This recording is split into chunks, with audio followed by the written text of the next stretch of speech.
நம்ம தொடர்ந்து ஈரான் மற்றும் ஈரானை சுற்றி இருக்கக்கூடிய விஷயங்களை பார்த்துட்டு இருக்கோம். அதுலேயும் நேற்றிலிருந்து ஒரு ரகசிய திட்டம் போயிட்டு இருக்குன்னு சொல்லிட்டு இன்னைக்கு ஒரு அறிவிப்பு வந்திருக்கு.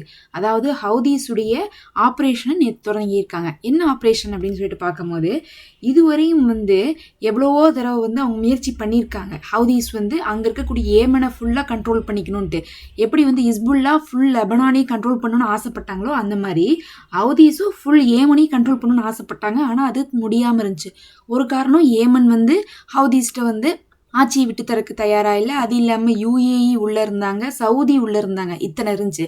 இப்போ யூஏஇயை வெளியே அனுப்பிட்டாங்க. அடுத்து சவுதியும் பார்த்தீங்கன்னா தாக்குதல் செஞ்சிட்ருக்காங்க. அவங்களுடைய பேக்கப் ஃபோர்ஸையும் அடிச்சிட்டு இருக்கறனால சவுதி இப்போ வீக் ஆயிடுச்சு, வெளியே போகுது. இந்த நேரத்தில் ஏமனையும் சேர்த்து நம்ம என்ன பண்ணோம், கண்ட்ரோல் பண்ணணும். ஏமன் நாட்டுக்குள்ளே தான் ஹவுதீஸ் இருந்தாலும் ஹவுதீஸ் தனியாக இருக்கக்கூடிய பகுதியை மட்டும்தான் ஆட்சியில் கண்ட்ரோலில் வச்சுருக்காங்க. ஆனால் ஒட்டுமொத்த கவர்மெண்ட்டையுமே நம்மளுடைய கண்ட்ரோலுக்கு எடுக்கணும்னா நம்ம என்ன பண்ணோம்னா, அந்த கடலோர பகுதி முழுவதும் ஹவுதீஸ் கண்ட்ரோலுக்கு கொண்டு வரணும்னு சொல்லிட்டு அவங்க முடிவு பண்ணுறாங்க. அதுக்காக 3 தளபதிகளை நியமித்து அதுக்கான வேலையை ஆரம்பிச்சிட்டாங்க. இப்போ அந்த ஏமனுக்குள்ளே இருக்கிற கடலோர பகுதியில் ஒரு 3 பேர்த்த நியமித்து என்ன பண்ணியிருக்காங்க, நேற்றுலேருந்து ஆப்ரேஷன் தொடங்கியிருக்காங்க. ஃபுல் கடலோர பகுதியும் இவங்க கையில் வந்துருச்சுன்னா அப்புறம் ஏமன் நாடே பார்த்தீங்கன்னா இவங்க தான் ஆட்சியாளர்கள் அப்படிங்கிற அளவுக்கு வந்துடும். அப்போ என்ன பண்ண முடியாதுன்னா, சவுதியோ இல்லை யூஏஇயோ இல்லை மற்ற நாடுகளோ உள்ளே வரக்கூட முடியாது. அதனால சவுதியை வெளியே அனுப்புறதும் ஈஸியாக போயிடும். ஏமனுடைய கண்ட்ரோல் ஃபுல்லாக எடுத்துட்டா இப்போ ஈரான் என்ன பண்ணிட்டு இருக்காங்க, ஹார்மோஸில் காசு வசூல் பண்ணி போகிறாங்களா, அந்த மாதிரி ஏமனும் செங்கடலில் காசு வசூல் பண்ண போகிறாங்க. அவ்வளோதான் விஷயம். அதுக்காக தான் இவங்க இப்படி பண்ணிட்டு இருக்காங்க. அந்த காசு இவங்களுக்கு வரணுங்கிறதுக்காகவும் அதை வசூல் பண்ணணும்னா நம்ம இதெல்லாம் பண்ணணுங்கிறதுக்காக இவங்க ஆரம்பிச்சிருக்காங்க. உடனே பார்த்தீங்கன்னா ஏமனுடைய ஆட்சியாளர்கள், ஏமன் அப்படிங்கக்கூடிய நாட்டில் தான் ஹவுதீஸ் இருக்காங்க. ஆனால் ஆட்சியாளர்கள் வேறு தானே. ஆட்சியாளர்கள் இன்னைக்கு என்ன சொல்லியிருக்காங்கன்னா, எங்கள்கிட்ட ஏவுகணைலாம் இருக்குது, எங்கள்கிட்ட பேலஸ்டிக்லாம் இருக்குது, வித்தியாசமான ட்ரோன்கள்லாம் வச்சுருக்கோம், நாங்கள் ஏவ வேண்டிய தேவை வந்துடும், இனிமேல் நீங்கள் இந்த மாதிரி முயற்சி எடுக்காதீங்க அப்படிங்கிற மாதிரி வார்ன் பண்ணியிருக்காங்க. ஆனால் ஹவுதீஸ் பார்த்தீங்கன்னா ஏமனுடைய அங்கே இராணுவம் இருக்கக்கூடிய பகுதிகளில் தாக்குதல் நடத்தி அதில் 4 பேர் ஏமனுடைய இராணுவத்தை சேர்ந்தவங்களே உயிரிழந்திருக்காங்க. இப்போ உள்நாட்டுக்குள்ளேயே ஒரு பிரச்சனை. அங்கே இருக்கக்கூடிய கிளர்ச்சியாளர்கள் அங்கே இருக்கக்கூடிய கவர்மெண்ட்டை என்ன பண்ணுறாங்க, தாக்குறாங்க. ப்ளஸ் அங்கே இருக்கக்கூடிய கடலோர பகுதியை கைப்பற்றணும்னு சொல்லிட்டு முயற்சிகள்லாம் செஞ்சிட்ருக்காங்க. இதுக்கு பின்புலமாக இருப்பது ஈரானாக இருந்துட்டுருக்கு. அடுத்து இதெல்லாம் நடந்துட்டு இருக்கக்கூடிய அதே நேரத்தில் பாகிஸ்தான் 3 தடவை வந்துட்டு போயிருக்காங்க சவுதிக்கு. எதுக்கு இங்கிட்டும் அங்கிட்டும் இவங்க போயிட்டு இருக்காங்க அப்படிங்கும்போது என்ன ஒரு தகவல் வருதுன்னா, அவங்க ஆயுதங்களை கொடுக்க போயிருக்கலாம், இல்லை வான் தடுப்புகளை கொடுக்க போயிருக்கலாம் அப்படிங்கக்கூடிய தகவல் வருது. ஒருவேளை ஆள் அனுப்பியிருப்பாங்களான்னு கேட்டால் ஆள் அனுப்புவாங்க. ஆனால் ஆள் அனுப்புனாலும் தரைவழிக்கெலாம் இவங்க போகிறதில்ல. என்னதான் அக்ரிமெண்ட்லேயே கையெழுத்து போட்டாலும் பாகிஸ்தானை வச்சுலாம் இவங்க தரைவழி ஆரம்பிக்க மாட்டாங்கிறனால போயிட்டு வரக்கூடிய அந்த விமானத்தில் ஆயுதங்கள் தான் பரிமாறப்பட்டதாக இருக்கலாம் அப்படின்னு சொல்லிட்டு எதிர்பார்க்கப்படுது. அப்போ பாகிஸ்தான் ஏதோ ஒரு வேலையை பண்ணிட்டு இருக்காங்க. ஏன்னா கையெழுத்தெல்லாம் போட்டு ஒப்பந்தத்தில் இருக்கிறோமே, ஏதாவது ஒன்று செய்யணுமேங்கிறதுக்காக அவங்க பங்குக்கு செஞ்சுட்டு இருக்காங்க. இன்னொரு பக்கம் துருக்கியும் தானே ஒப்பந்தத்தில் போட்டிருக்காங்க கையெழுத்து. இப்போ அவங்க ஏதாவது செய்வாங்கன்னு கேட்டால் இப்போதைக்கு துருக்கி பார்த்தீங்கன்னா சைலண்டாக தான் இருக்கிறாங்க. ஏதாவது செய்வாங்களா அப்படிங்கிறது தெரியல. அப்படி துருக்கி ஏதாவது செய்யணும்னா அது நேட்டோ நாடுகள்கிட்ட பர்மிஷன் கேட்கணுமா அப்படிங்கக்கூடிய ஒரு பெரிய கேள்வியும் இந்த இடத்துல இருந்துட்டு இருக்கு. அப்போ ஒரு பக்கம் பார்த்தா பாகிஸ்தான் ஏதோ ஒன்று சவுதியோட சேர்ந்து பிளான் பண்ணிட்டு இருக்காங்க. மறுபக்கம் அமெரிக்கா என்ன பண்ணியிருக்காங்க, இன்னைக்கு சவுதியில் மீட்டிங் போட்டிருக்காங்க. அப்போ அமெரிக்காவுடைய இராணுவத்தை சேர்ந்தவங்க இப்போ சவுதியில் மீட்டிங்கை போடுறாங்கன்னா என்ன அர்த்தம், சவுதிகிட்ட என்ன பேச போகிறாங்க.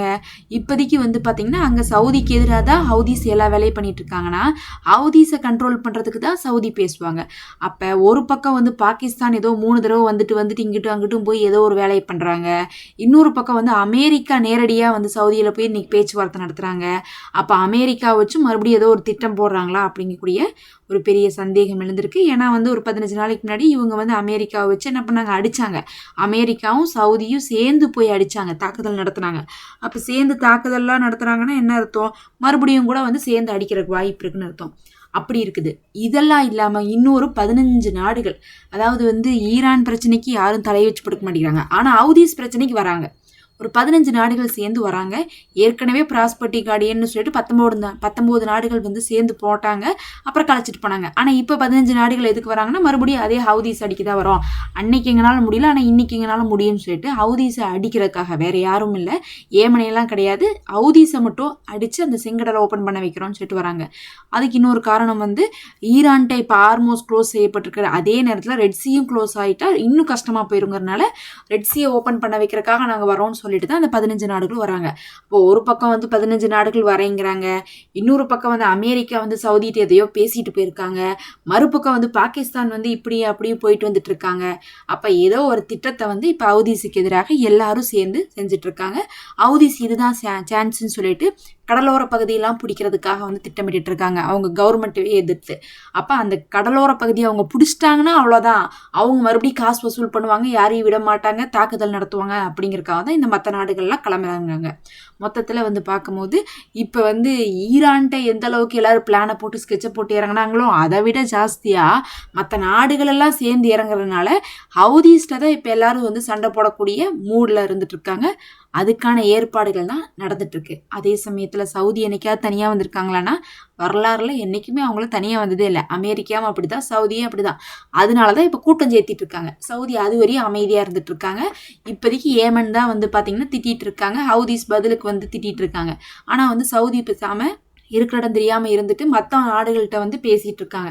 ஒட்டுமொத்தமாக எல்லாத்தையும் கூட்டிகிட்டு போய் சண்டை போடுறதுக்கான ஒரு முயற்சியாக தான் இது பார்க்கப்படுது. அப்போ ஹவுதீஸோட சவுதி இன்னும் வந்து சவுதிக்கு சப்போர்ட்டாக சில நாடுகள்லாம் வந்து சண்டைக்கு வந்துருச்சுன்னா ஒரு பக்கம் ஈரான் கூட இஸ்ரேலும் அமெரிக்காவும், மறுபக்கம் வந்து ஹவுதீஸ் கூட சவுதியும் மற்ற நாடுகளும் அப்படிங்கிற மாதிரி சண்டை வந்து தொடர்றதுக்கான வாய்ப்புகள் நிறையா இருக்குது. அடுத்து இன்னைக்கு வந்து பார்த்தீங்கன்னா ட்ரம்ப் வந்து அவருடைய பதவியை ராஜினாமா பண்ணிட்டாரு அப்படின்னு சொல்லிட்டு ஒரு பெரிய செய்தி வந்துட்டுச்சு. அதனுடைய உண்மை நிலை என்னன்னு பார்க்கும்போது ஒயிட் ஹவுஸில் இருக்கக்கூடிய செய்தி தொடர்பாளர் இருக்காரு பாருங்க, அவருடைய பணி முடிஞ்சு அவர் ராஜினாமா பண்ணியிருக்காரு. அவருடைய வேலையை அவர் முடிச்சுட்டு தான் வந்து அவர் என்ன பண்ணியிருக்காரு, அந்த பதவியை விட்டு போயிருக்காரு. அவருடைய பதவி காலம் முடிஞ்சிருக்கு. அவர் ஒன்றும் வந்து அரைகுறையாக நடுவில் நிறுத்தல, அவருடைய பதவி காலம் முடிஞ்சிருக்கு. இனி அவர் வந்து அவருடைய குடும்பத்தோட நான் டைம் ஸ்பெண்ட் பண்ண போகிறேன் அப்படின்னு இருக்காரு. அதை வந்து ட்ரம்ப்பே வந்து ராஜினாமா பண்ணுறாரு. இனி அவர் குடும்பத்தோட மட்டும்தான் நேரத்தை செலவு பண்ணுவார்.